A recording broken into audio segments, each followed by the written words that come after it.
caráter de urgência, mirando que nós recebemos um consejo do professor Elzinga sobre o tema da lei de Reino Hoffa, no último, 4 de novembro,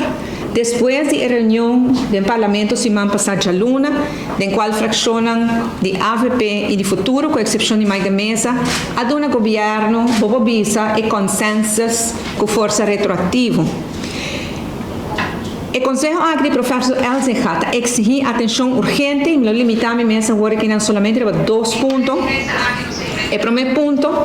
está tocante de lei que está contra, a lei de Hoffa aqui que está contra a nossa Constituição,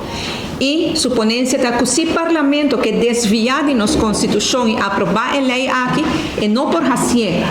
que solamente um voto a favor, mas assim que 2/3 parte do Parlamento, que no mínimo 4 votos a favor, não tem 4, não tem um só, que não por aprovar a lei de Reino Hoffa aqui.